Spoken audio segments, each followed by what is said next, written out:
I said I'd meet Tracy. Oh, yes. Right.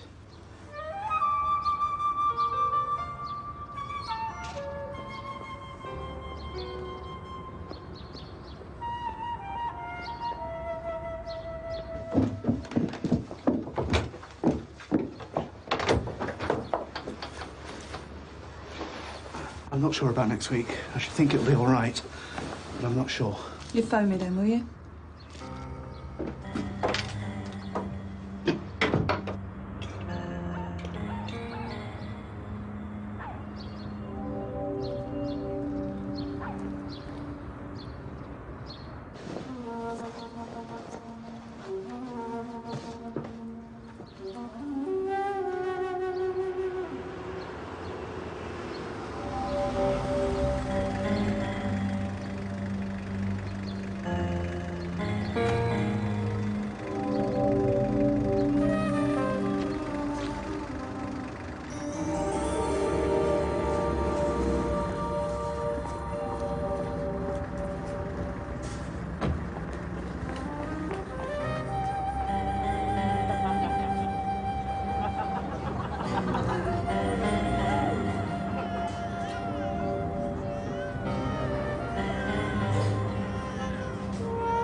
Sorry.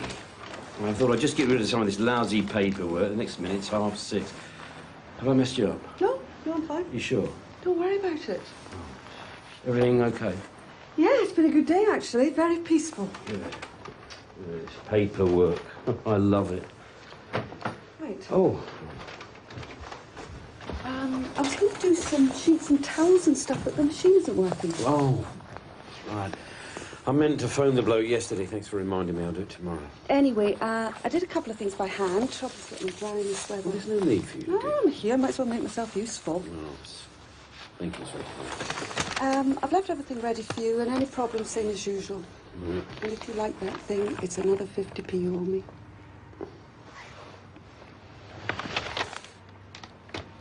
Right, see you in the morning. See you in the morning.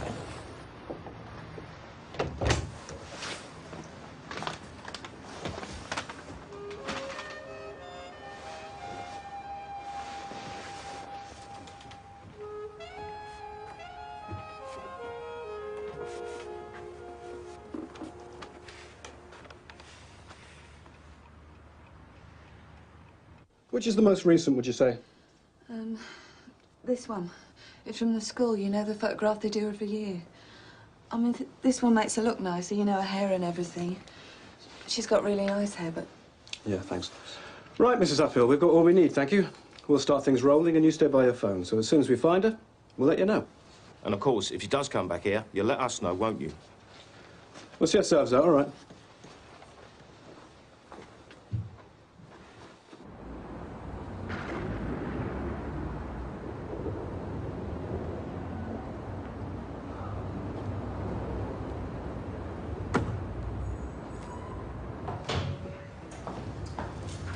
Morning. Morning, sir. Duty sergeant about, is he? Just having his breakfast, sir. Have him come up and see me, will you?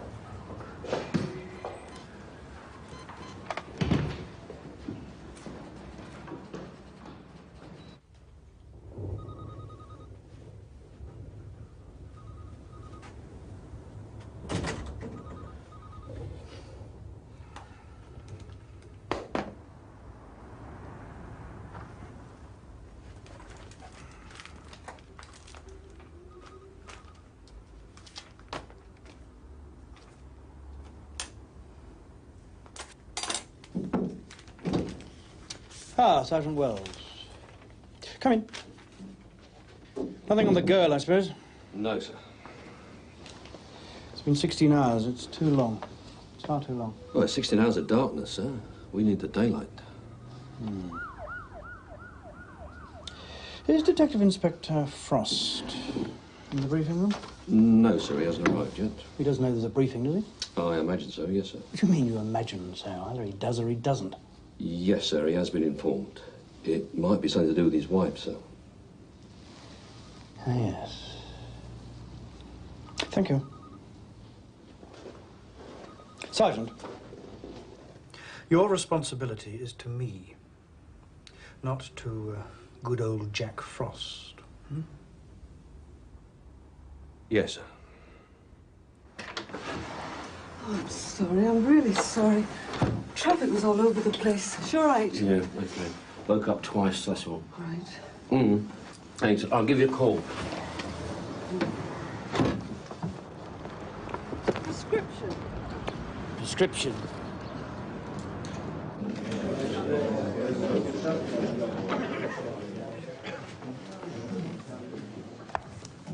Morning, ladies and gentlemen. Please sit down. Good to see such a full turnout. Someone open the window, would you? Well, I won't keep you long.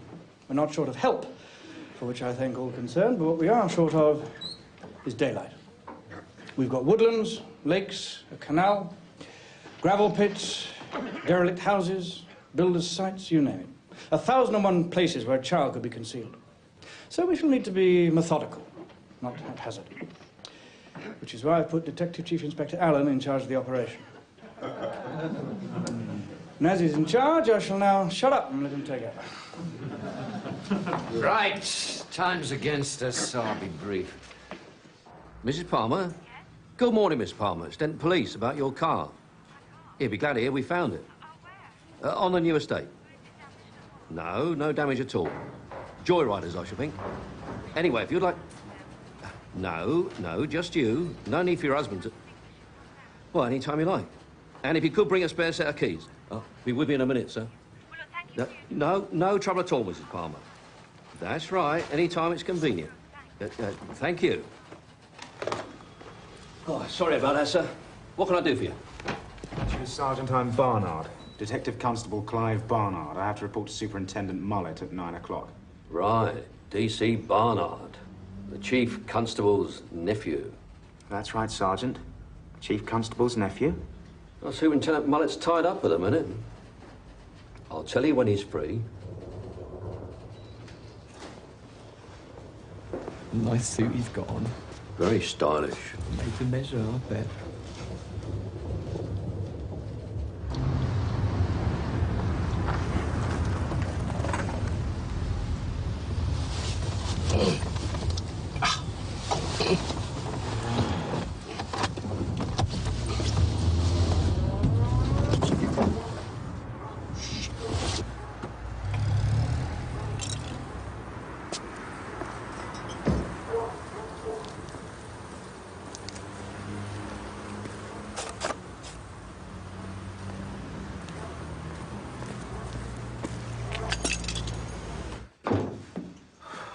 What's Mullet doing here this time of day? There was a briefing on the missing kid. You were phoned about it last night. This is cold. He wants to see you, Jack. As soon as I've had a decent cuppa. As soon as you come in, he said. Yeah, well, I haven't come in yet, then, have I? I've been reading your file. Most impressive. I see you're studying law. Couldn't do better. Certainly did me no harm. Eh? If I can help you in any way, lend you any books. They're all here, as you can see. Thank you, sir. I'd appreciate that. Good. I'm looking forward to working under Mr. Allen. I've heard very good things about him. Yes, well, there's been a slight change of plan, I'm afraid. Chief Inspector Allen is in charge of our missing girl inquiry. Well, you wouldn't know about it, of course. Came in last night. As you can imagine, he's up to his eyes at the moment, so as a purely temporary arrangement, I do stress it is temporary, I'm putting you with Detective Inspector Frost. Now, I know you'll find him a very experienced officer, not as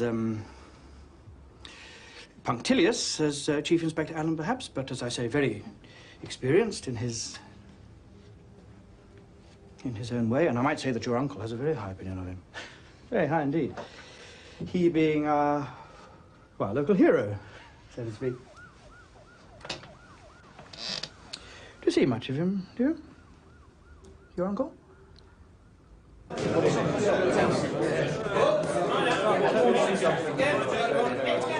off my sandwich, thank you very much.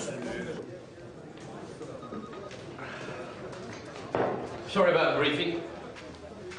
You know what's going on, dear? Yeah, George filled me in. It's not good. Should have found her by now. Look, go and have a word with the mother, will you? Here's their report from last night. And Jack, when you've seen her, put it in writing, OK? Paperwork, aren't they? I'm up to here with it. In writing. Your stomach's still playing you up, is it? Oh, bastard it is. Yeah. Well, take my tip. Avoid fatty foods. Ta-da, Jack. No. How are things at home? Not good. Take some leave. Go on, why don't you? All right, do, Jim. Just sit there and stare at her all day. I'm doing enough of that as it is. The truth is, I can't handle it. As long as I know she's all right.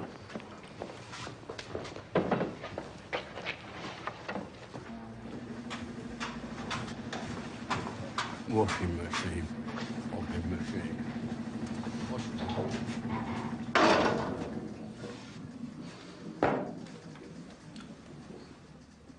Hello. Who are you? DC Barnard. I was told to report to Detective Inspector Frost. All right. Why? To work with him. Well, you can start by answering that phone then, can't you? Go on. Detective Inspector Frost's office, DC Barnard speaking. Morning, dear. Inspector Frost there? Yes, sir. Yes, he is. Right, sir. Right. He wants to see you. Straight away, he said. Sorry. A word of advice, son.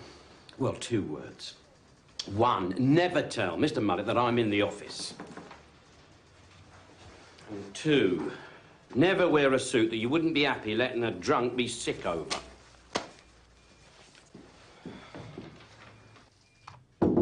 Come in!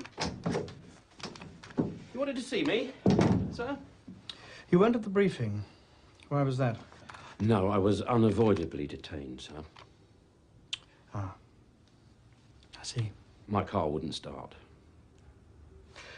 I've had yet another complaint from HQ. Oh, really, sir? What's it about this time? Yet again, you're late with the monthly crime figures. Funnily enough, I was working on those last night. Get them sent over straight away. Oh, I would, sir, but unfortunately, I've left them on the kitchen table. Have it done this morning. Ah, yes. Well, this morning, I thought that you'd prefer me to try and help find this little girl who's... Don't push it too far, Jack. Chief Constable's blue-eyed boy or not. Just don't push it too far. No, sir. What's your name, son? Clive. Oh, Clive, is it? Right, well, you drive, Clive. Go on.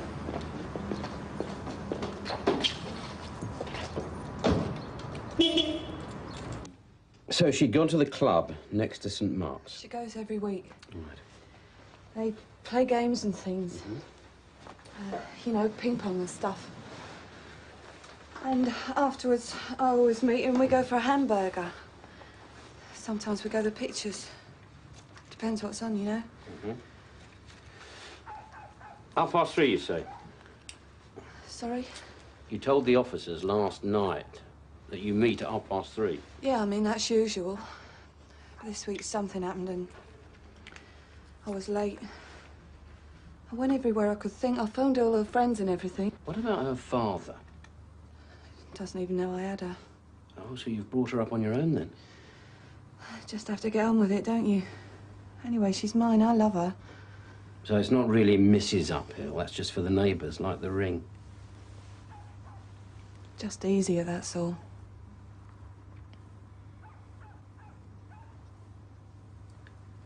Well then, Linda, if we could just have a quick look round. Just a quick look round her room, that sort of thing. We won't make a mess, I promise. All right, Linda, love? Now.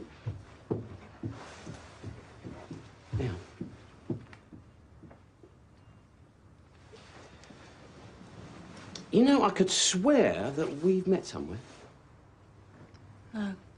We have. Just can't place it.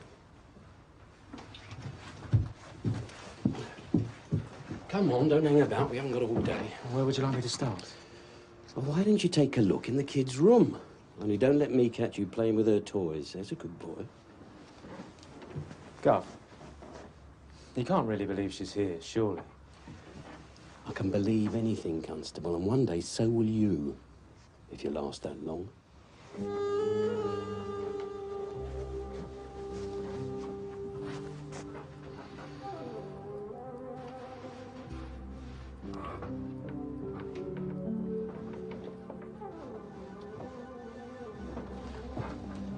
No, there's nothing there.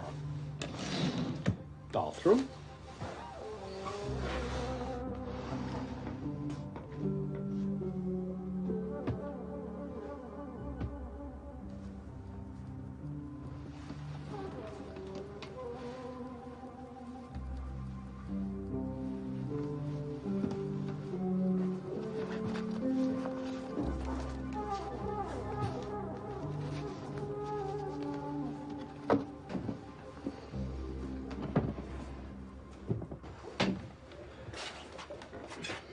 Nothing. Had much trouble getting that off, did you?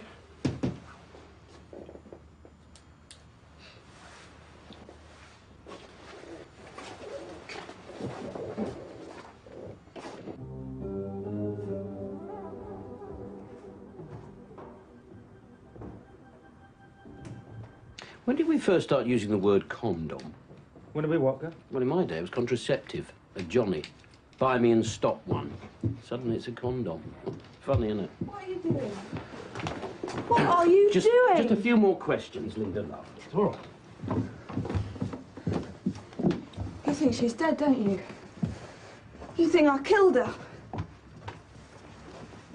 Sit down, Linda, love, please. My God, you do, don't you? You think I killed her? Truth is, no, I don't. But these things have to be done. You see, the thing is, Linda, people do kill their kids. Nice people, loving people with beautiful kids, and they kill them.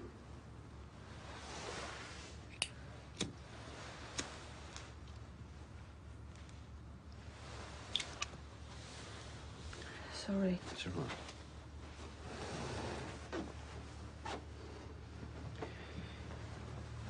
Why were you late? I mean, you said you were late meeting her. I was just late. I wonder why she didn't come back here. I mean, you would have thought she would have come back here. Unless, of course, you'd had a row or something. Was that what it was, Linda? Had you had a row? No. There was someone here. Someone? What someone? Just someone. Friend, you mean a friend? Yes. Girlfriend? No. Not a girlfriend. Oh, you had a man here? Well, there's no crime in that. What was his name, this man? I don't know. How many are there, Linda? Men whose names you don't know. Some. Not many, Regulars? if you like. And here's your Sunday man. Which is why you want her out of the house and why you tell her not to come back until you go and fetch her. But this week, something happened. He was late. Usually he's here at 2 o'clock and gone within the hour, so I've got plenty of time. But yesterday's train was late or cancelled or something. His name's Farnham, something like that. He's a teacher over at Cranford. I'm not a slag, you know, whatever you're thinking. I am not a slag.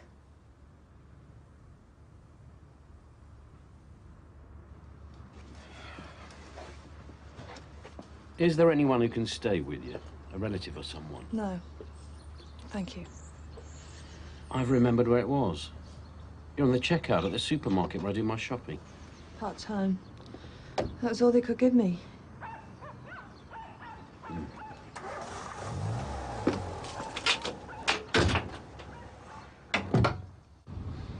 So, she's on the game then?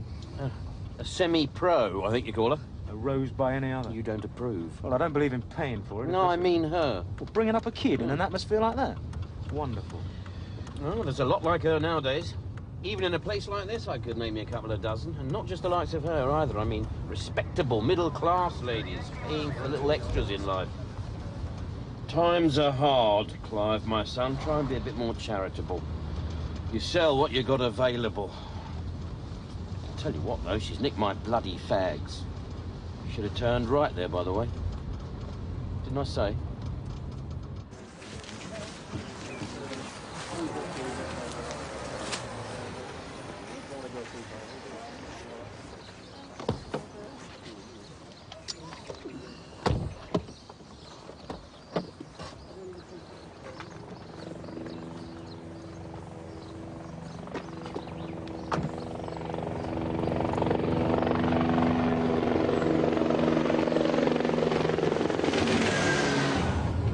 How do you live with the knowledge that your kid might be dead? And how do you live afterwards? No, son, you just do.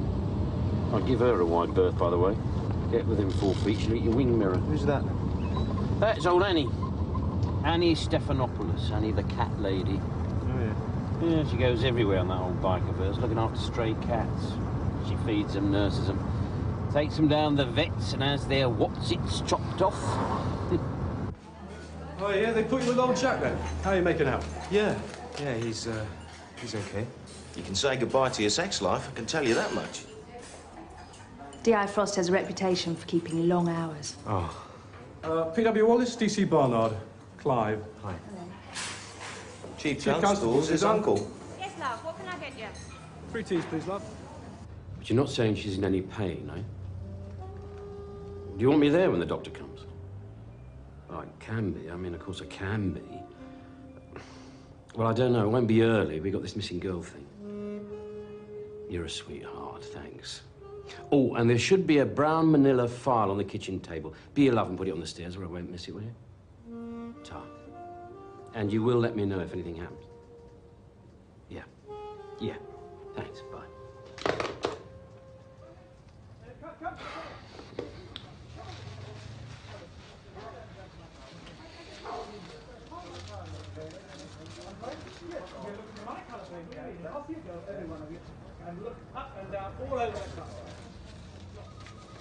Oh, shit. Washing machine.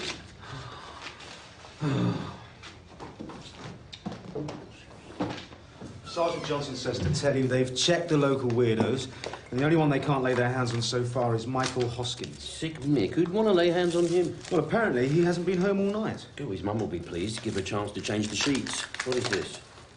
Beef. Beef? Talk about rare. It's still moving. Come.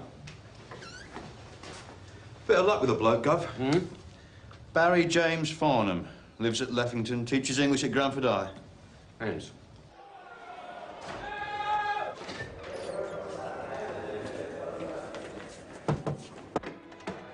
Mr. Farnham.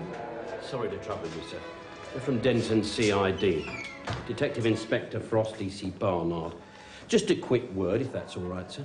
Might I see your identification? Absolutely, sir. Quite right, sir.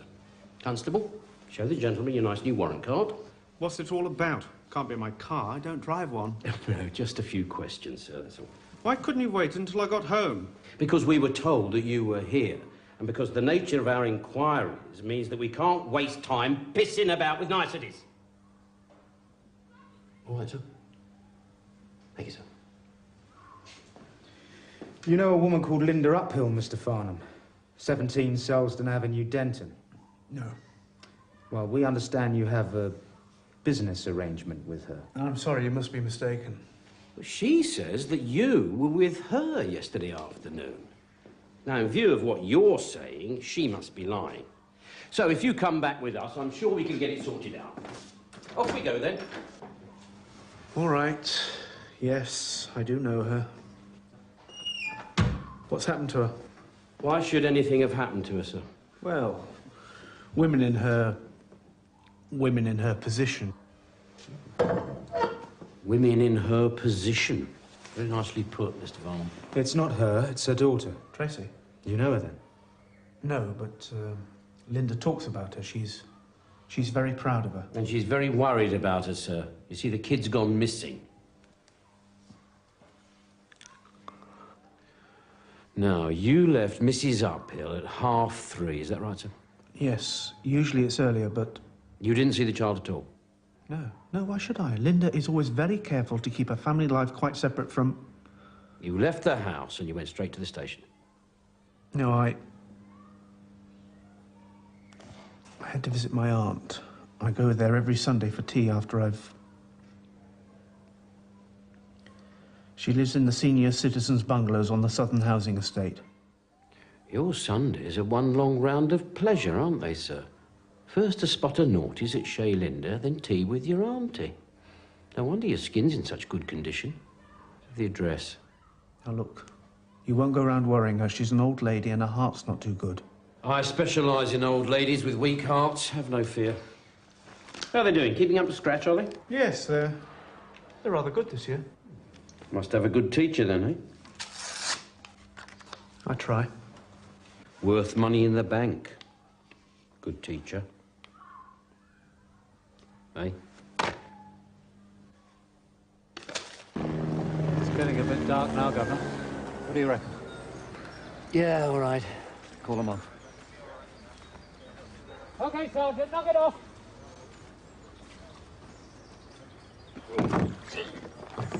It's a perforated ulcer. He'll be away at least a month. So it's over to you.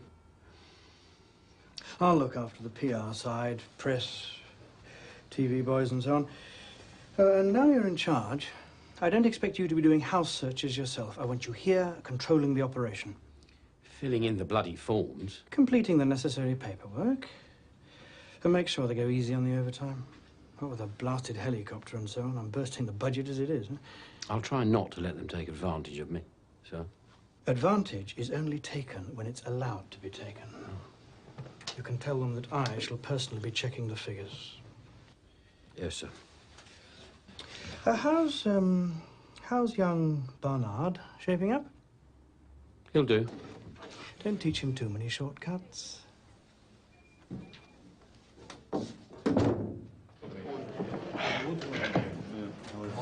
All right, let's have some attention. Thank you. That's enough of the old Moody. If you think you're going to get it any easier, you're mistaken. Give us a kiss, then. Wait. Sorry, Gov. Oh. OK, fill me in. How much we covered? The blue sections. What sightings have we had? 15. But only one of them sounds promising. It's a bloke in a car. He's pretty certain he saw her walking away from St. Mark's with a man and a woman. Now, the woman was wearing a white fur coat, a bit flashy. That's what made him notice. Incident. You haven't been to that club the kid goes to? It doesn't open till 7, Gov. All right, well, I'll do that. What about Sick Mick? No go. We'll try the public library. It's nice and warm in there. He's trying to educate himself.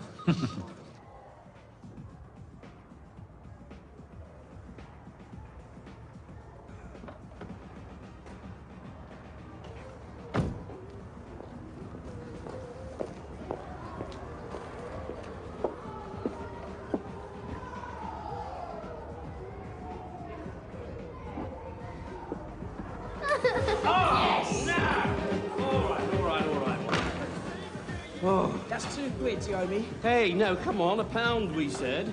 £1 for the game, £1 for the information. All right, I'll tell you what I'll do. Come on, double or nothing. Heads or tails? Tails. Sorry about that, son. No point in frightening the poor little darlings by going in mob-handed.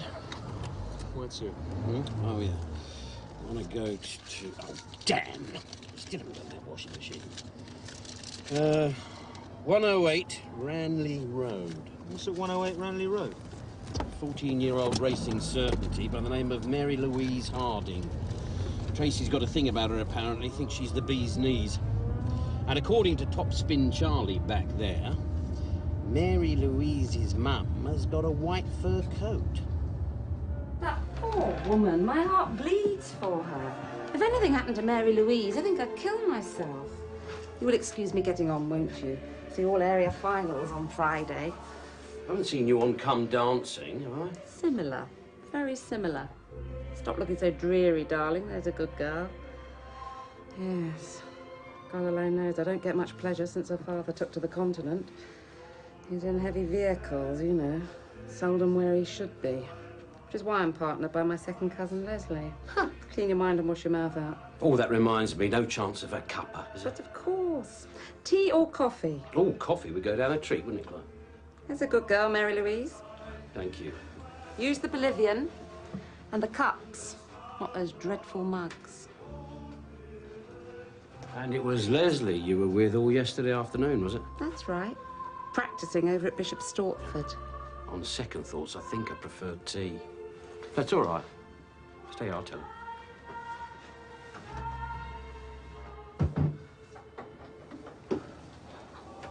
You borrowed your mother's coat, didn't you? How'd you know? By the look on your face. So? So, why didn't you tell us that you'd seen Tracy last night? What do you think? Because your mother would give you stick over the coat. Well done. Now, you listen to me, my girl. There's a little kid out there who could be dead, so listen to your lip, and you tell me what happened now.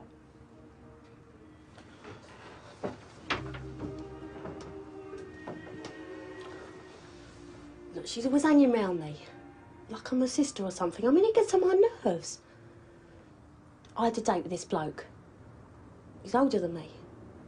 Well, quite a bit older, actually.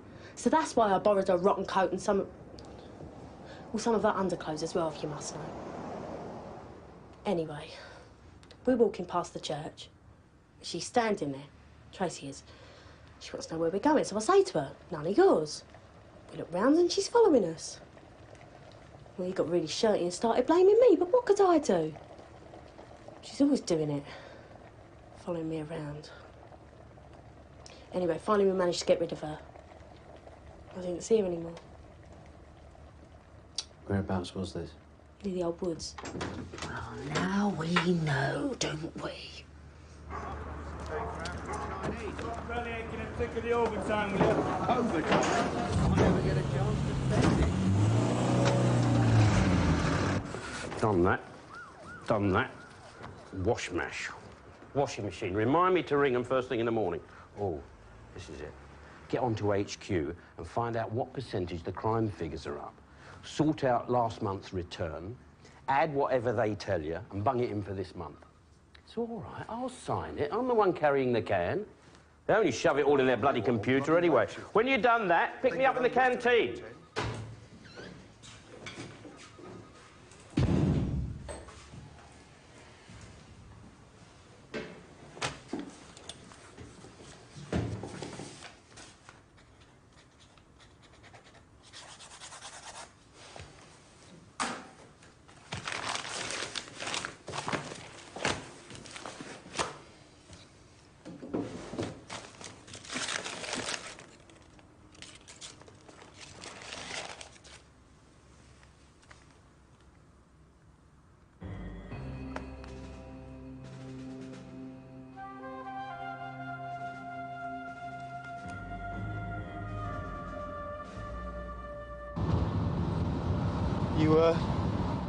You won the George Cross then?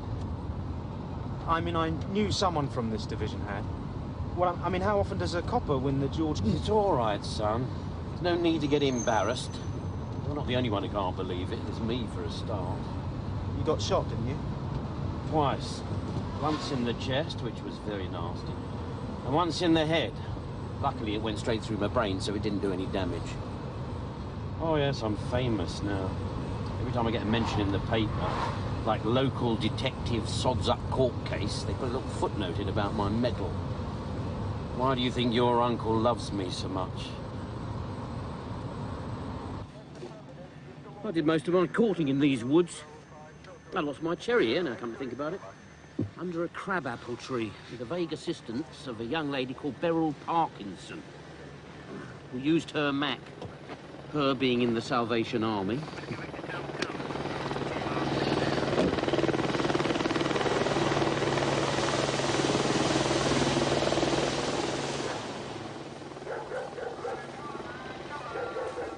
Where does this lead? To the quarry. Right, first light, I want it searched. Get it organised with you, Arthur. Come on, son, bring it with you. Oh, Arthur. Yes, Jack? Get a WPC to meet me at Mrs. Upton's, will you? Right. Soda naming for school. Didn't stay on 5 minutes. I wish I had something better to tell you, Linda, love, but... I know. I know. Here, I've got your fags. Look, I think it might be a good idea if I asked the WPC here to stay the night with you. No. I've been on my own since I was 15. I'll be all right, I promise you. All right. Okay. You just have to believe the best, don't you?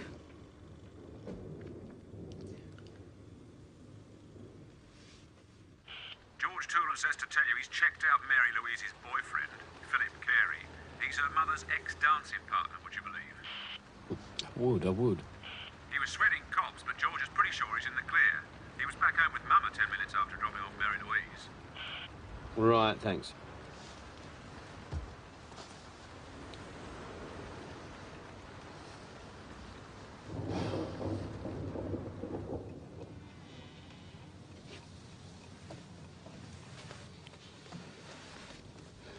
Not good, you said. No, it's been bad. She's been saying something about someone called Billy. Yeah, that's me, Billy. Bill, William. She always insisted on calling me by my right name. Something about a holiday. Yeah, we were supposed to be going to see her sister. She lives in America. A place called Johnstown. Get you a cup of tea before I go. Thank you.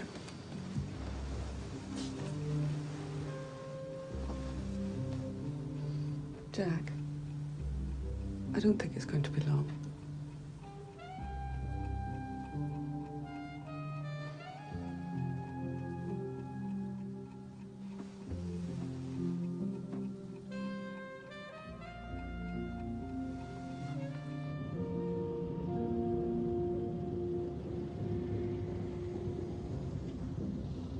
There you go. Thanks. You wouldn't fancy a cup of coffee, I suppose? I don't think your landlady would approve. No. I don't have a landlady.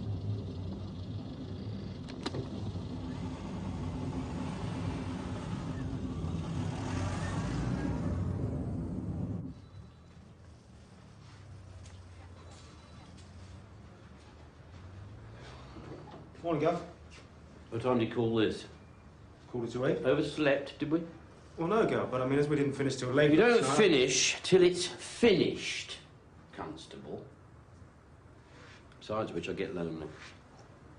Taste that, I think the milk's off. I had a fag last night, only one, but I'm not pleased with myself. And what's this? Check auntie, what's that mean? Barnum. He said he was with his aunt. Right, okay, here you are. You take the car and go and be nice to auntie. Then I want you to come and meet me in the woods. Now, oh, there's an offer, eh? Did you bring your boots? No, of course you didn't. See if you can get hold of some. Come on.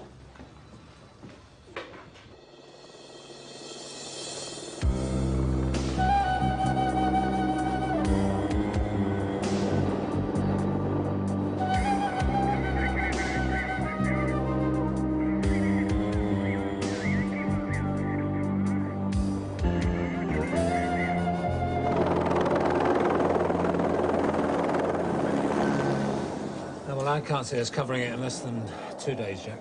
By which time, even if she did just wander off, she'll be in bird's eye country.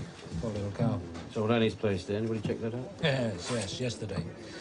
There's nothing there but her bloody cats. She must have been out collecting more of them. Nice, what a dump. I was told this is a VIP suite. Morning, gents. Anything for me? Sorry, Sandy, I'm not allowed to talk to members of the press. Strict instructions from Oberleutnant Mullet. See, you got the divers out. Can't put anything past him, can you? He's got an eye of an eagle. Well, now I've taken the trouble to come, I hope she's in there.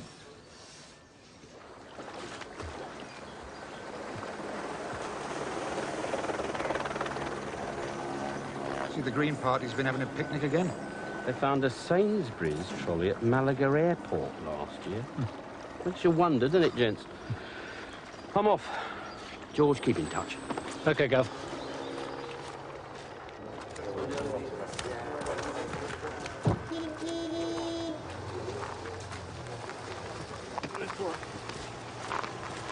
Spot on, son. You must be psychic. No, don't get out. Get your nice suit all dirty. Seen Auntie? He was there when he says he was. He's so good to me, she said. He never misses a week and he's always starving when he gets here. Cross him off, you reckon? Yeah, I reckon, Go. Yeah, he's never much of a contender anyway. Off we go.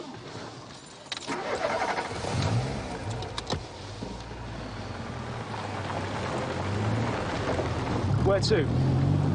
Oh, back to the ranch. No, hang on. Let's go and have a word with Annie.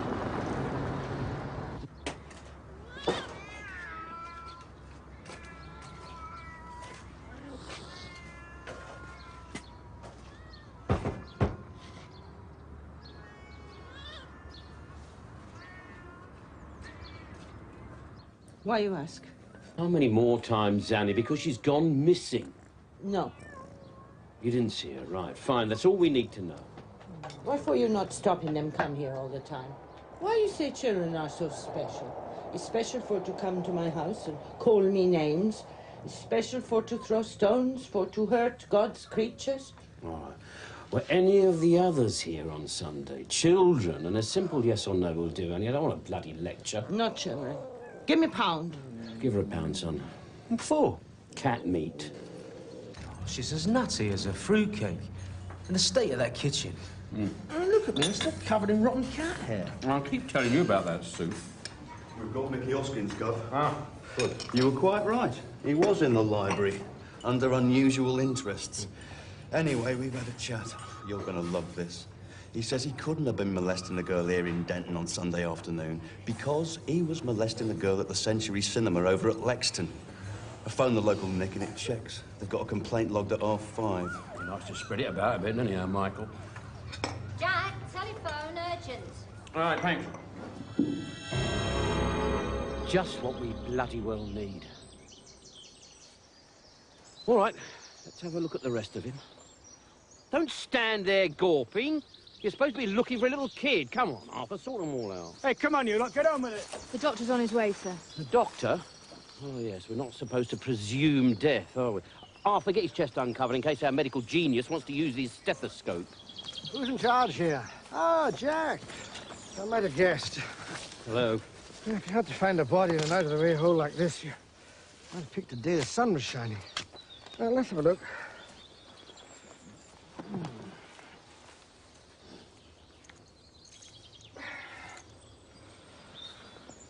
You called me a bit late, I'm afraid. An hour earlier, I could have saved him. I know, I tried to give him the kiss of life, but he stuck his fingers up my nose. All right, come on then, Doc. Time of death. Well, your guess is as good as mine. Years, 10, 20, perhaps even longer. You need to show it to the forensic boys. Half an arm and a rusty chain. I love it. I must leave you. I'll let you have my report. Report? What report? You haven't done anything. You want the pathologist. Looks like rain. Anyway, he's paid more than I am. Bye. Bye. Jack.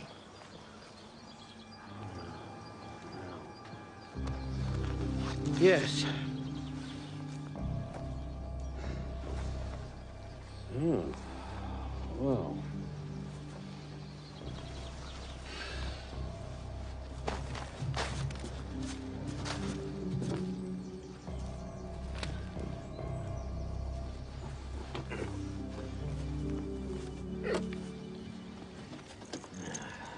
Were there any plane crashes in this area during the war? I've no idea why. Well, it looks to me like the sort of box they use for confidential dispatches. You know, chained to the courier's wrist. I wondered if he might have been thrown out of a plane blowing up or something. Could be worth checking. Why not? Got nothing else to do.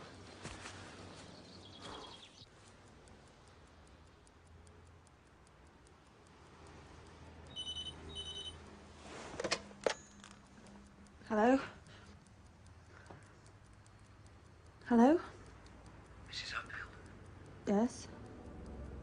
if you want to see your daughter again, get £2,000 in used notes and wait by your phone for instructions. One word to the police and she's dead.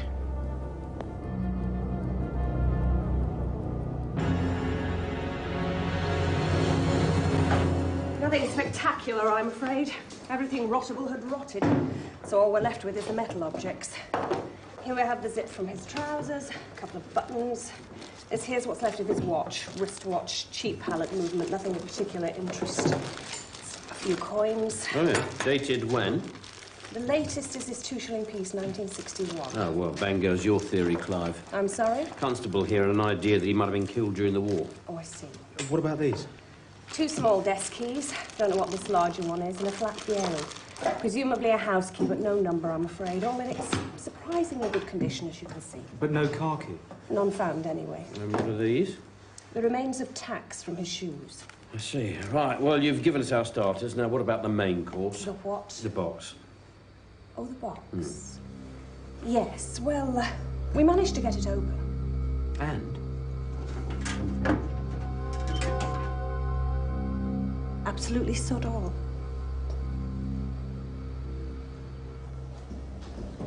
Mr. Garwood said he'd be with you in just a moment.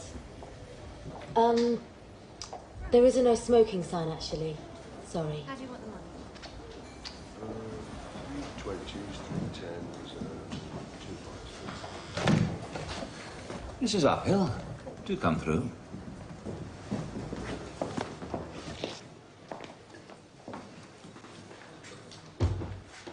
You must be worried sick. I'm so sorry. I need some money. Yes, yes, of course. £2,000. But Linda, your account is nothing like... I want £2,000, Ronald, and I want it now. And I don't want you to ask why. And I don't want anyone other than you and me to know about it. What happened to the assistant manager, Linda? I can't... I want that money, Ronald. And unless I get it, I shall speak to that fiancé that you've had for the past 10 years. And I shall tell her how you spend your Thursday dinner times. Because I'm at my wit's end. I mean it, Ronald. I really mean it. No, God knows what time I'll get off. Apart from anything else, I've still got to help him falsify his crime returns. Maybe we should give it a miss, eh? Just come round when you can. I'll give you a ring. No need. You just come round. See you later then. Yes, see you. Sir? All right.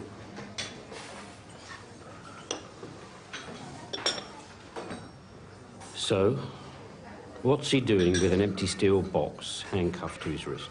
Well, maybe what was in it had already been delivered. Then why have it still chained to his wrist? And why lock it up again? No, son, this one has got complications. But don't you worry about it. You sit there eating your donut nice and slowly so you don't get an ulcer. Meanwhile, I will go and play Mr. Plod, the policeman. Jack? She's a nice girl, WPC, Wallace. She's bright, too. Don't mess her about, son.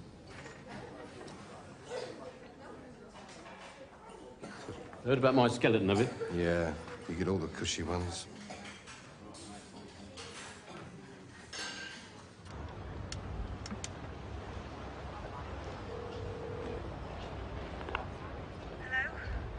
Did you get it? Yes. And you haven't involved the police? No. Because if you have, And I swear it, please. you'll get your instructions later today.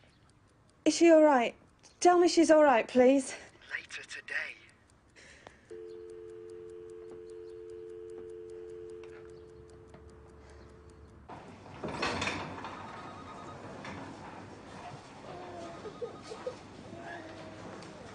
Hello, Mr. Powell. How are you? Oh, it's Mrs. Oh, do forgive me. Mrs. Fisher. Yes, of course, Mrs. Fisher. And how's Mrs. Powell? Not very good, I'm afraid. In fact, she's deteriorated a great deal since you... I'm waiting for her now. She's having a weekly physio. Really isn't her fault. Yes, I do know. Have they told you anything? No, only that they're taking her in.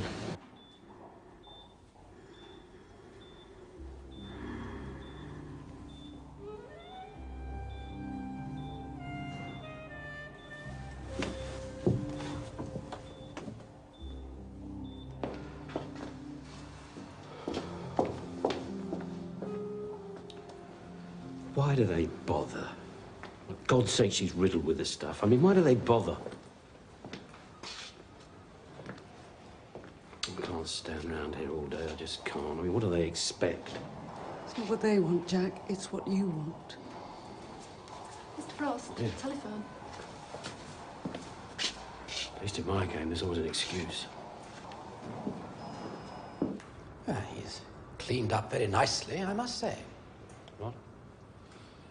Oh, yes, his mother would be proud of him. Have a look at this. Now, this wasn't broken or chewed off by animals. It was deliberately hacked off with something like an axe. Before or after death? Well, this I can only surmise, but I'd hazard shortly after death, before serious decomposition took place. My guess is that the arm was severed in order to remove the chain. Yeah, but it was still on the arm. Well, we must suppose that whoever chopped it chopped too high up and wouldn't have been able to slide the wristband over the severed end. The victim was probably fleshy, a little fat.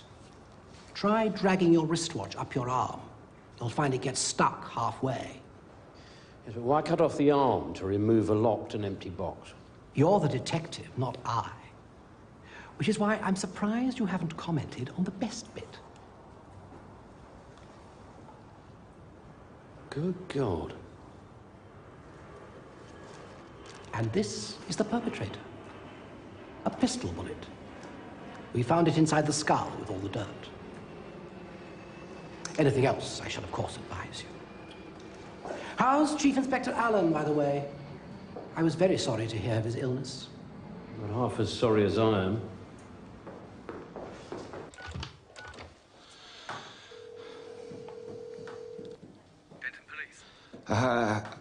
I'd like to speak to the officer in charge of looking for the missing girl, Tracy Uphill. That's Detective Inspector Frost, sir. He's not here at the moment. If you'll hang on, I'll... Just tell him her mother withdrew a large sum of... Mr. Hudson would like to see you, Mr. Garwood. All they could say was it was aged between 35 and 40, height 5'9", 5'10". Extensive dental work, that might give us something. Well, his left leg had been broken about 5 years before he died. Anything they could tell you about the security box? No. It was very strong and obviously specially made for the job. Sort of thing security firms use to cart large sums of money about. They managed to get the maker's name off the lock, which was Smith and Curtis. They used to specialise in safes and strong boxes and so on. Used to? Yes, they went out of business in 1969. Anyway, I've got records digging up all the missing persons between 1955 and 61, but that might take a bit of time, so I've had a word with the local press to see if they can come up with something. Alternatively, I could always stick him back in the ground and dig him up when things get a bit slack.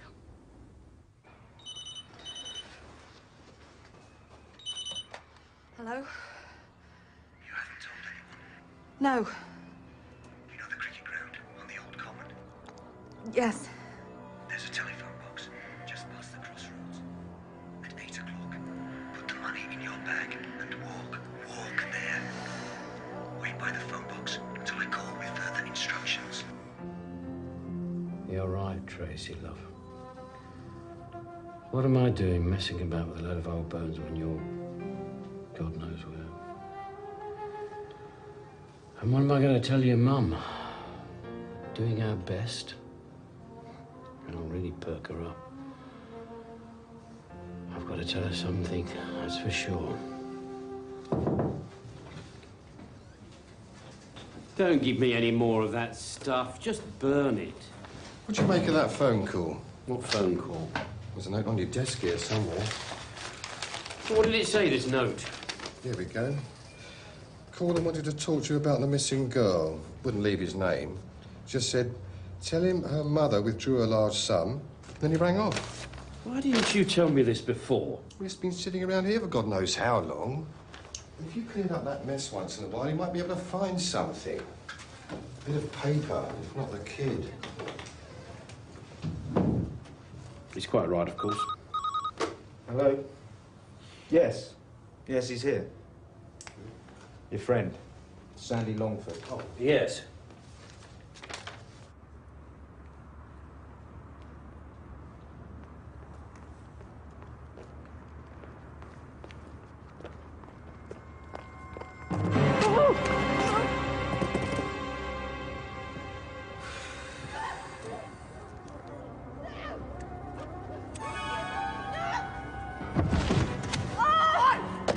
Get away from us! Wait!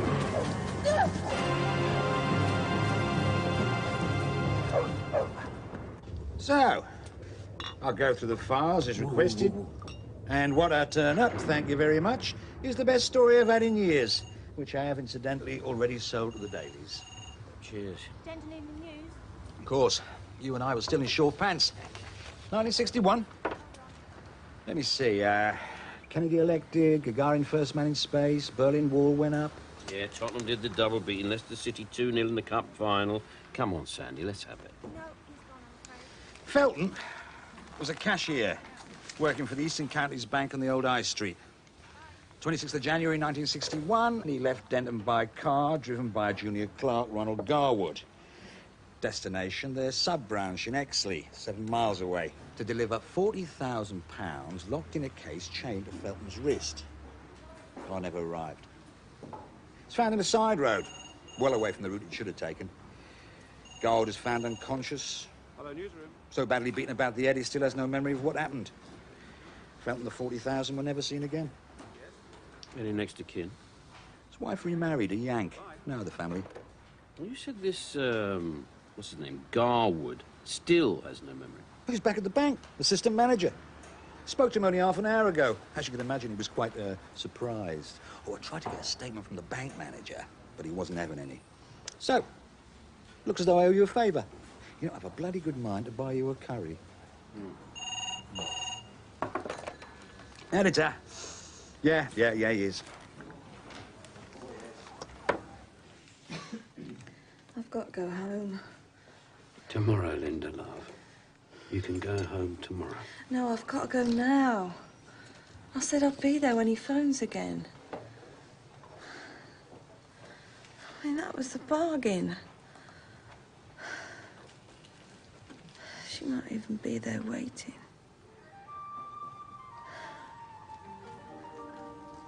She's waiting.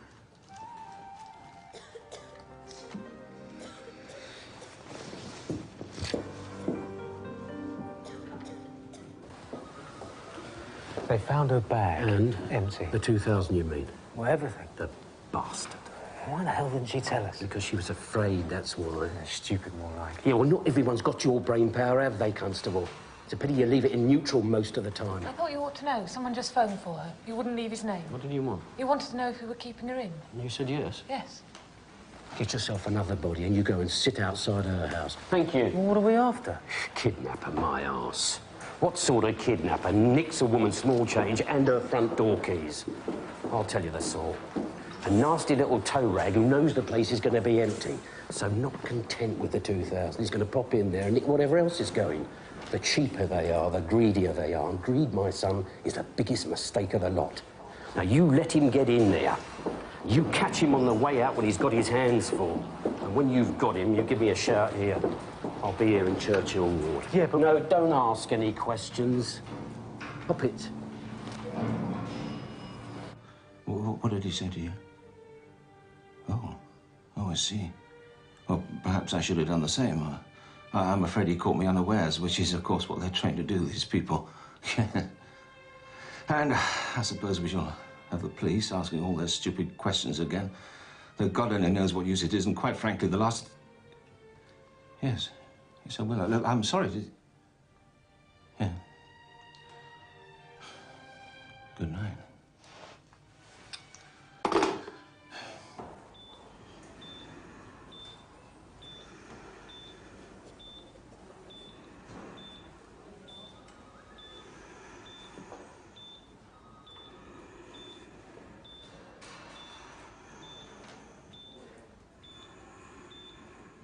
Smoke, drink, you name it, I abused it. Get away. And then one morning I woke up and I said to myself, Howard, what are you doing? What do you want? What are you doing? Oh, right. I mean, in terms of my body. Oh, yeah?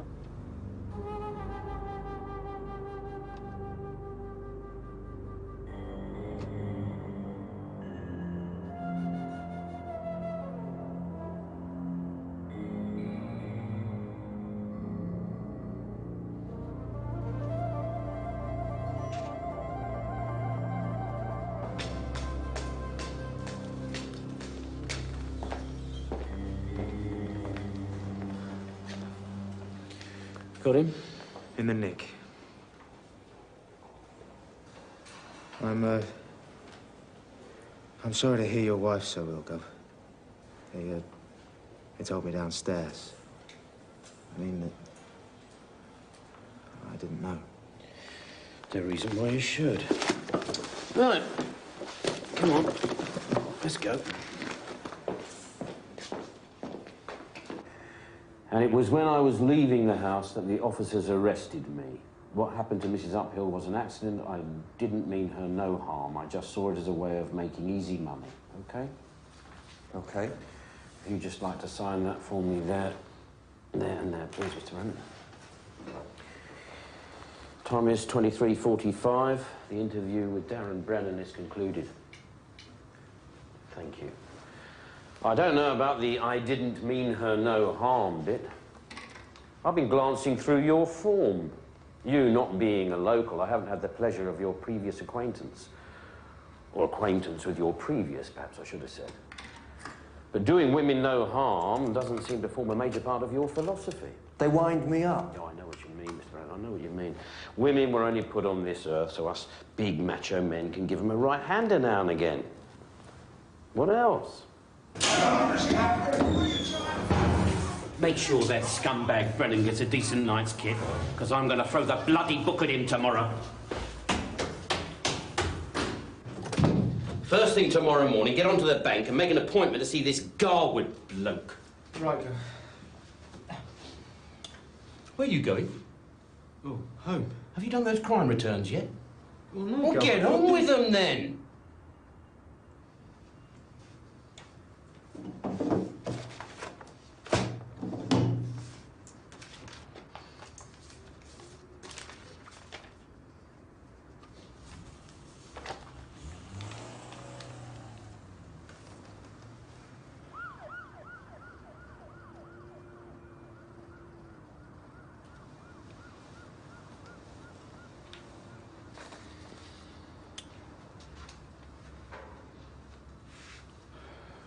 I'm sorry, son. I'm feeling a bit low tonight. Come on. Bobo's time. You look half dead.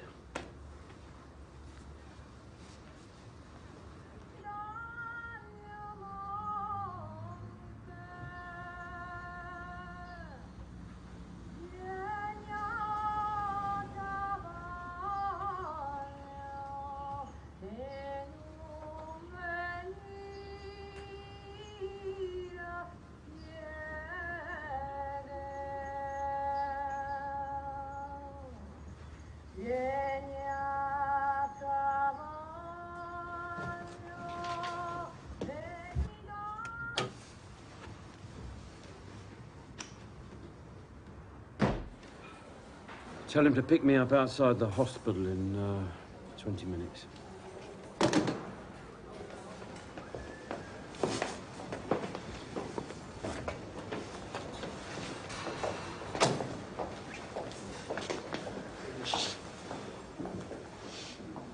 Good morning. Oh, hi. Everything all right? No change. Only when they told me you were here, Do you know the truth? Couldn't stand being in that house on my own. You're involved in the skeleton thing? Yeah, I'll tell you. I mean, just finding him like that after all this time. Well, you can't keep anything hidden. Not forever. Just you remember that. I know Mr. Powell. Funny enough, I saw him here only yesterday. Huh? Oh, what, the bloke that was the bank manager, right? I nursed his wife for a while, till she went completely. Well, Alzheimer's. He's the only one to let near her. 24 hours a day. How he manages, I have no idea. Patience of a saint. Oh, sorry.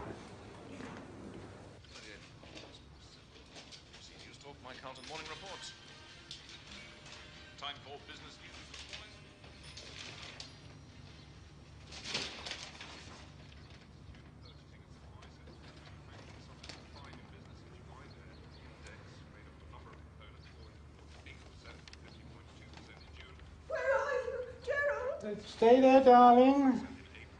I'm just bringing your tea.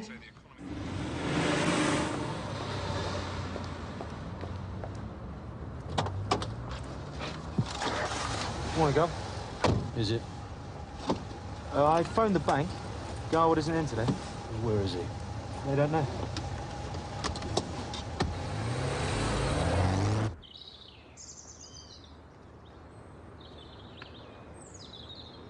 Right, thanks very much. He's usually out of the house 8:30 on the dot. What about last night? Well, they were out till gone 12, but they noticed that all his lights were still on. Yeah, they still are. So he's not at work, he's not answering the phone, car's still in the drive, and he hasn't taken the paper in. So, looks like I'm going to have to shove you and your brand new suit through the window.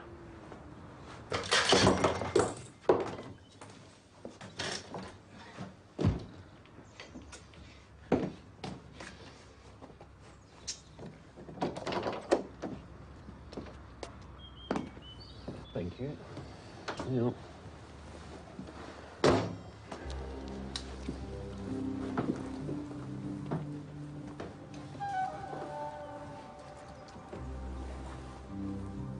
Waste not, want not.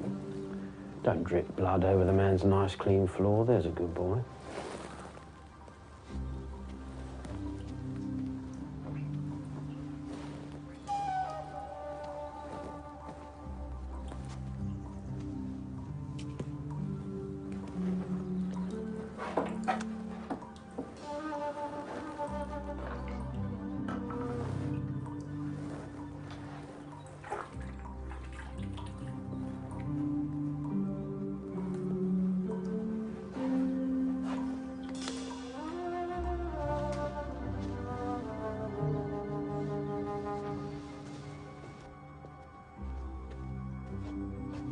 Gov?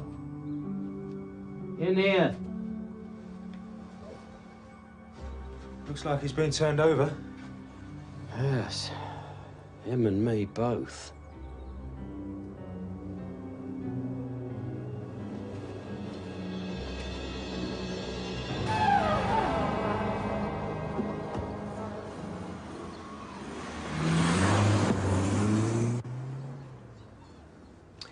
Well, he was shot at a distance of a few feet. Bullets lodged in the skull somewhere. I'll fish it out for you when I do the autopsy. He'd have fallen back, hit his head on this table. Not that he'd have felt it. He was dead before he hit the floor. Some people have all the luck. Rough time? Speculation again, but I'd say between 8 and 10 last night. I'll be more precise after the post-mortem. Quite a busy period for you, Inspector. Yes. So far this week, I'm averaging a body a day.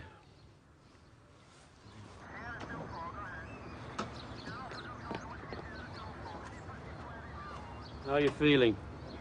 Better now, Gov. Sorry. That's all right. To your credit, you've still got some decent revulsion left in you. A couple of years from now, you'll be flicking your butts in the socket like the rest of us. Well, what do you reckon? Eh? Someone carrying a gun. This is heavy stuff, son. Yeah, well, Garwood's the assistant bank manager. Well, chances are he could be holding the keys to the vaults. Good thought, Clive. Thanks, Gov. Get onto the bank. Right. Oh, and while you're on, ask them if they had a robbery last night. And if they had, why the hell didn't they bother to tell us?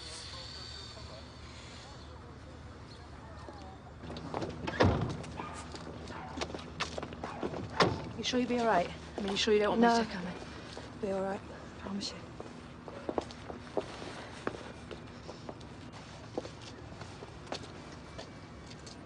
If he didn't take her, where is she?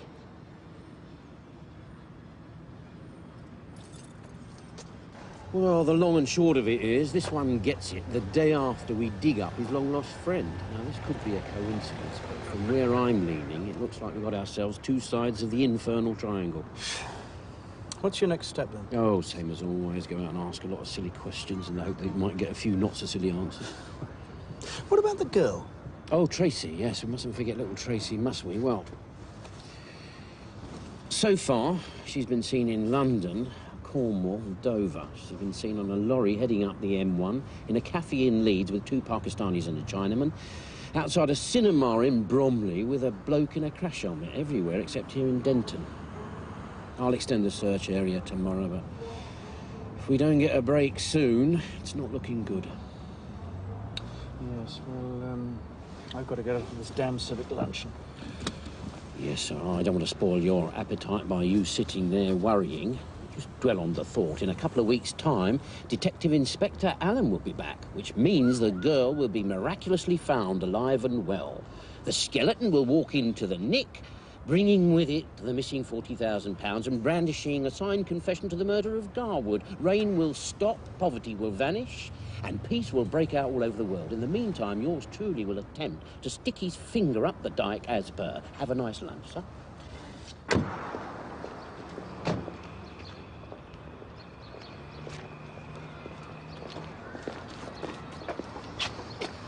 It's not much of a place for a retired bank manager.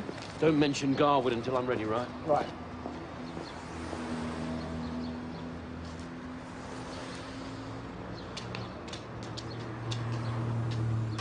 I've been expecting you ever since I read about it in the paper this morning.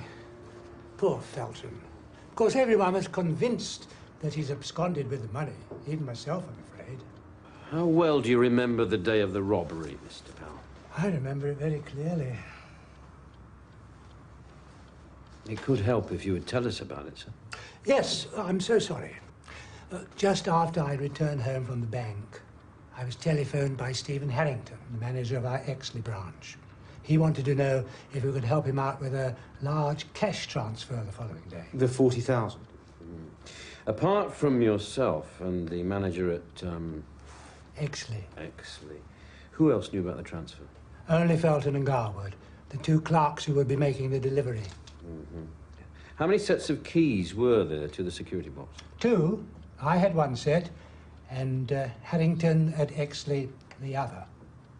Now, I personally checked the money into the box, secured the chain to Felton's wrist, told them to wait in my office until 12:30, and then left for my appointment. Appointment? The funeral, Mrs. Kingsley? One of our largest private accounts, and a dear personal friend. There was no way I could miss paying my last respects. I returned from the funeral a little after 2 o'clock. Telephoned Harrington, who told me that the money had not arrived. I immediately informed the police, and the car and young Garwood were found in a lane just off the main Denton Road. The police asked me to check that I still had the keys to the security box. I opened the safe in my office where I'd put them, and they were not there. Did Felton have a key to your safe, sir? Yes, he did. Well, young Garwood can confirm all this, of course. Presumably you will be speaking to him. I thought Mr. Garwood had no memory of that day. Oh, only as I understand it from the time he was struck on the head. He can most certainly corroborate events prior to that. I doubt it, sir. Last night someone put a bullet through his brain, just like they did poor old Mr. Felton. It's all right, my darling. I'm coming.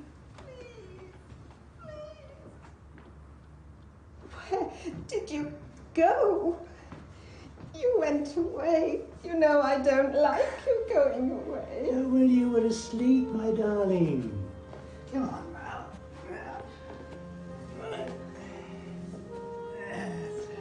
Why are those men here? They've come to see how you are, my darling. You must go now. She gets very nervous. It isn't her fault, you understand. Now, why don't we read your book?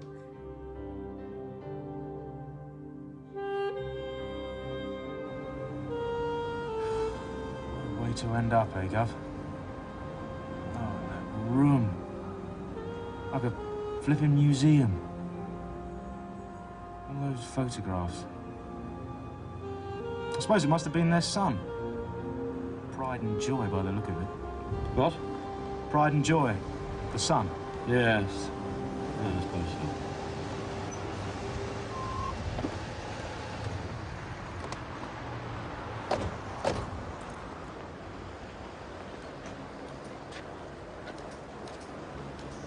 You're dead, aren't you, Tracy, love? There's always hope. Yeah, there's always hope.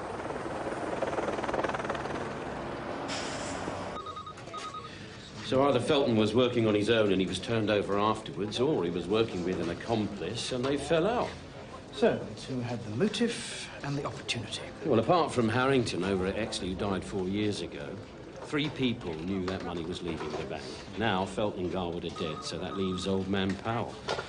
If he did end up with the 40,000, judging by the way he lives, he hasn't done much with it. Go. Hey?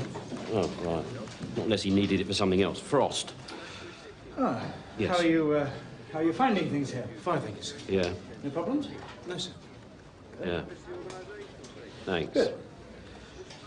That was the Jolly Ballistic Boys.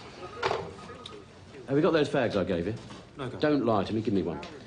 They say that the bullet that killed Garwood last night was fired from the same gun that killed Felton 30 years ago. They suggest it might be significant. You mean they were both killed by the same person? No, by the same gun. What did you give me this for, hey?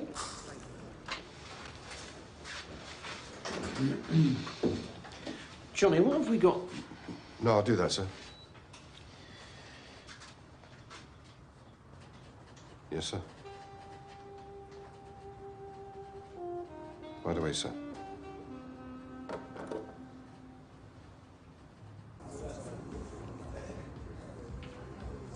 The other night I sat there.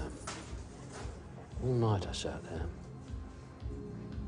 Trying to feel something. She was my wife and she was dying and I couldn't feel anything for her. Things started to go wrong for us, God knows how many years ago. When we found out she couldn't have kids, I don't know, she just changed. We changed.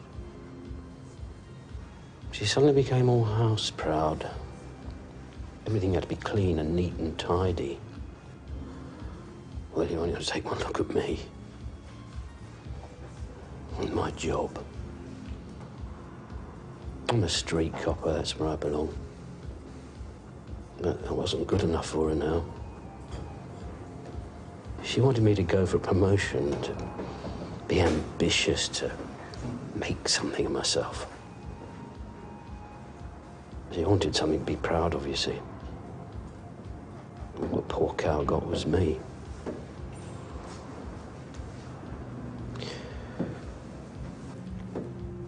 She came to despise me in the end. I know she did. I used to dread going home to see that look of disappointment in her face. So I stopped going home. You know, it was any excuse.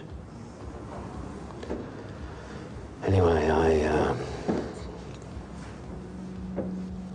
met someone else. When don't you? I made up my mind to leave her. On the very day that I plucked up courage to tell her, the doctor phoned me at the station. She got cancer. 18 months to live, so they reckon. And she'd always had trouble with her stomach. She thought it was nerves and one thing and another. Anyway, she wanted to know. She thought she could cope. She went to pieces. She clung to me for the first time in years, her whole body shaking. You will look after me, Billy. You will look after me, Billy. You'll look after me, won't you? I said, of course I'll look after you. Of course I'll stay and take care of you. I went out and I got so drunk. I was still drunk when the call came through about this nutter with a gun. And before they could stop me, I was moving in on him. Do you know what I was thinking? All I was thinking was, go on, you bugger, shoot me. Because I don't give a damn one way or the other. And for this act of outstanding heroism, I got a medal. I think that was the happiest day of her life, you know. She was standing next to me in my top out of Buckingham Palace. At last, I'd done something to make her proud of me. And I wasn't even there when she died. She was like that. You even let me down on that, Billy. I can't trust you to do anything.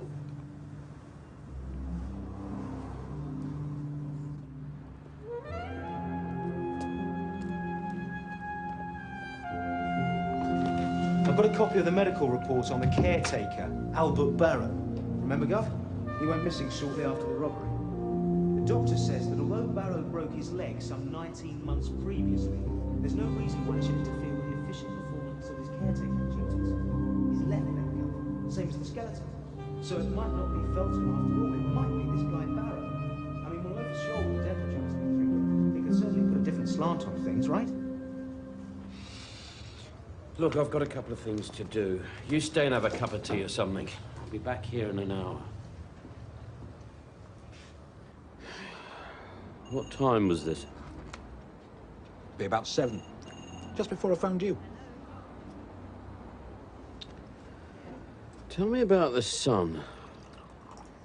Oh, it's hearsay, mind, but straight out of the deep blue sea by all accounts. Went into the RAF, left in something of a hurry. A bit of a scandal about a mess bill or something. Started up a vintage car business, that went down the pan. Started up something else, ditto. Before you knew it, he's got more creditors and this has got bones. So, £40,000 might have got him out of a lot of trouble. Might have done. Trouble is, the robbery was in 1961 and he threw himself under a train in 1957. Sorry, Jack. Not your day, is it? No. Not my day at all.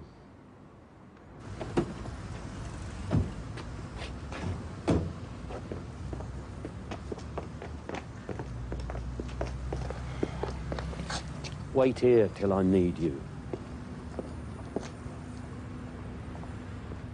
The editor told me that he'd spoken to Mr. Garwood and the bank manager, who'd refused to give him an interview.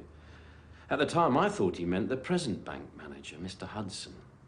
But now, of course, I realise that he meant you, Mr. Powell. That means that you knew that Felton's body had been found before Garwood had been murdered. But you told me the first you knew of it was when you read about it in the morning paper. That is, after Garwood's death. You lied, Mr. Powell. You lied because you killed them. Didn't you? Let me speak to your wife. No, my wife knows nothing of this. No, I'd like to talk to her.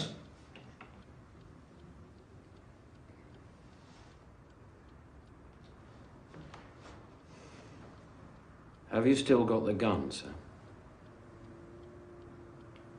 Yes. I think that you ought to give it to me. Don't you?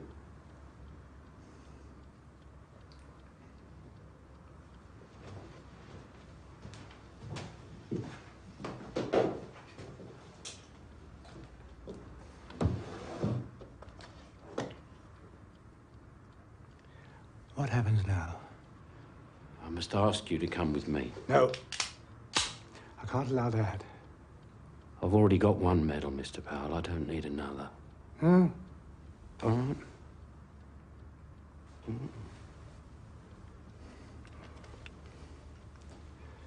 It's because the box was empty. That's how you know, isn't it? Something like that, yes, sir. I knew, you see. I knew as soon as you found him. My son. He had so many grandiose ideas. He thought he was so clever, you see. But the scum that he mixed with were far cleverer. They took him for thousands. In order to get himself out of trouble, he misappropriated some £25,000 of his client's money. It's a lot of money in those days. A fortune. He came to me, not for the first time, begging for help. How could I refuse him? My son, the light of his mother's life. For some time I'd been handling the financial affairs of an old lady called Mrs. Kingsley. It's close on £250,000 lying untouched in her deposit account. She trusted me implicitly. Getting the £25,000 was not difficult. Well, it wasn't too honest either, was it? He would have gone to prison. I couldn't allow that. His mother idolized him. To this day, she's no idea how much pain he caused. So you fiddled the old lady's books? I had every intention of paying her back, every last penny. A month later, he wanted more. This time I said no. He begged, but I remained firm. This time he'd have to find his own way out of the mess he'd made of his life. He went to London, wrote me a note, and killed himself. His mother...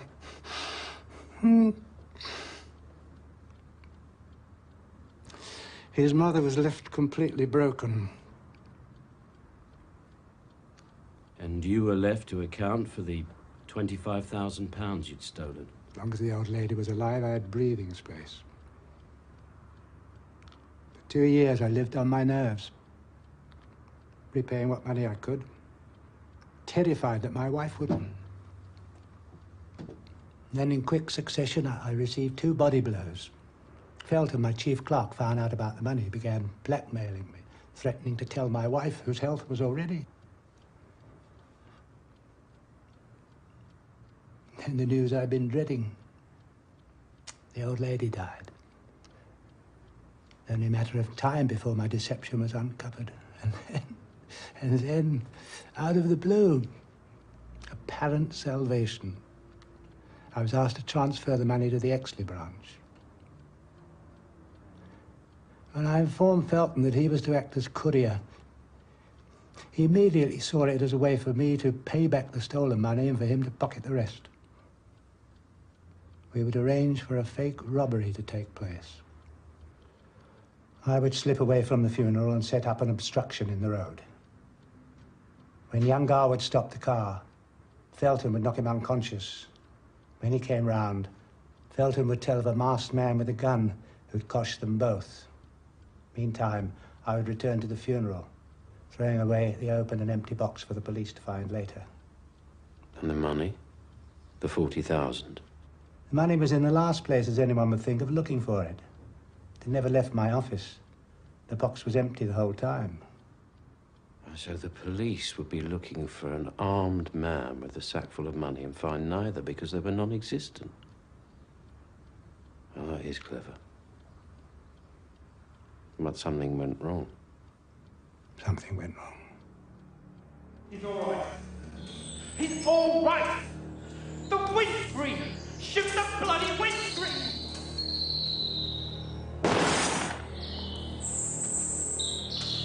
The keys. Unlock the bloody case! I changed into my dark suit before going to the funeral. In doing so, I'd placed the keys on top of my filing cabinet. They were still there. You stupid, bloody old fool! Felton? Felton! There was only one thing left for me. To make it appear that the robbery had taken place and that Felton was involved. I took the keys from where I'd left them. To make it appear that Felton had taken them. On my way home, I threw them away. And it was completely dark. I took him to the woods and buried him. It's only then that I realized what I'd done, throwing away the keys before putting the money back into the box. How could I explain it if the body were found and the box cut open and revealed to be empty? I went back with a spade and an axe.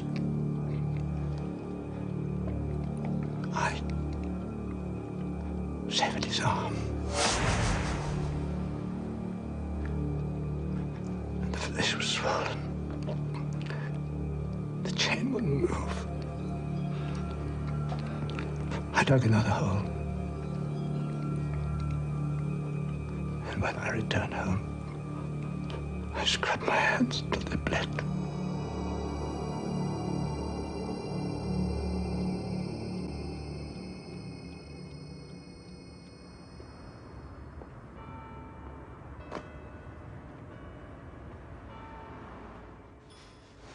At a pinch, I might just understand how you came to kill Felton, but, killing Garwood... I knew you would question Garwood. And if there was the chance, just the slightest chance that he would... You see, I love my wife very much, Inspector. And she needs me, you see. I'm the only one she trusts. She depends on me entirely. Without me, she couldn't exist. And if I were to be taken from her... I didn't want to kill Garwood. But it was his life.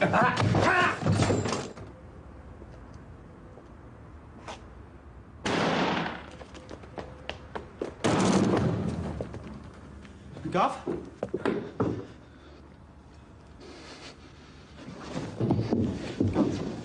You all right?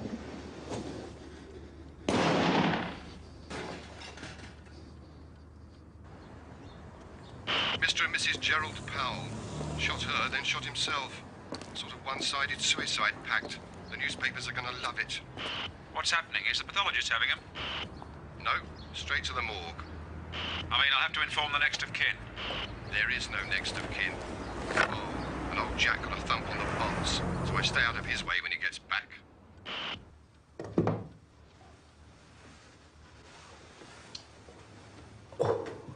You all right, Gov? Yeah, I'm all right. Broke the door down, did you? Yeah. Well, I thought you were in trouble. Yeah, it was a bit daft, wasn't it? You could have got your ruddy head blown off. He must have been round the twist, poor old sod. No. He just loved her.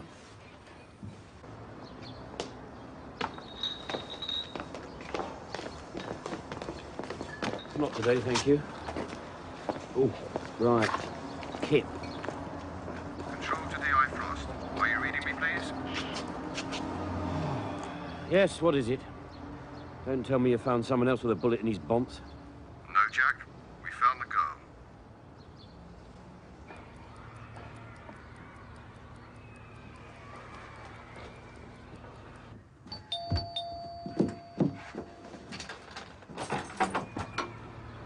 She's all right, Linda. She's all right. She was just left outside casualty. Sedated and wrapped in a blanket. There's no evidence of any kind of assault. Apart from the bag on the head, she's fine. I'll see if I can get them to get you a cup of tea, all right? Mr. Frost.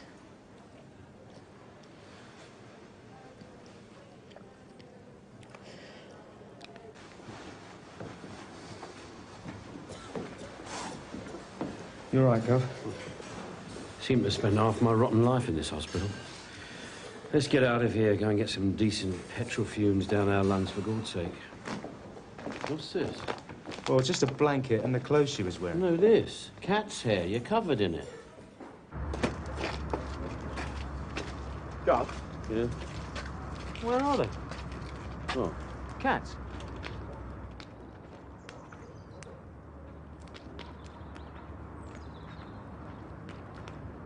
Annie? What happened, Annie? Children, they come here. They torment me. Throw stones, break windows. Call me witch. Last Sunday, she come. The girl. She see me and call me filthy names. Where do children learn such words? I find it best to say nothing. They get bored, they go away. But this one, she keep on. And then she throws stones. My kitten was outside, my lovely white kitten. She hit it. It cried with pain. And suddenly I am so angry. Angry for all those years. And I'm taking up a stone and I'm throwing it. And she falls. And when I see what I have done, I'm frightened. I hide her and stop the blood and give her medicine for to sleep. But I know she need doctor. And I take her to hospital. I know she tell you. I know you can. Oh, no. I know I must be punished. Gov.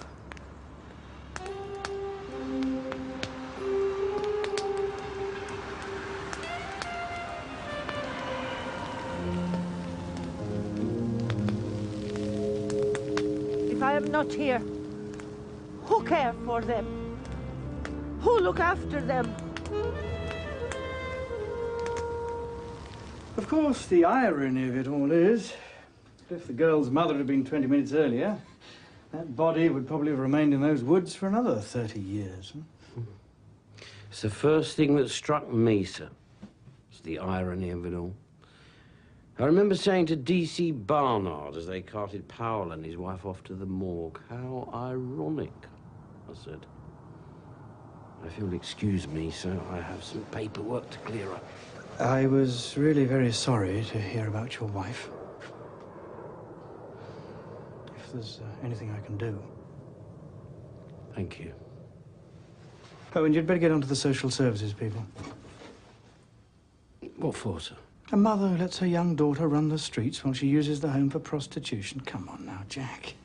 But that means they might take the kid away from her. That's for them to decide. She loves that kid. It's called care and protection. Well, I suppose someone's got to pay for that bloody helicopter, haven't they, sir? And you will let me have your reports in writing, won't you?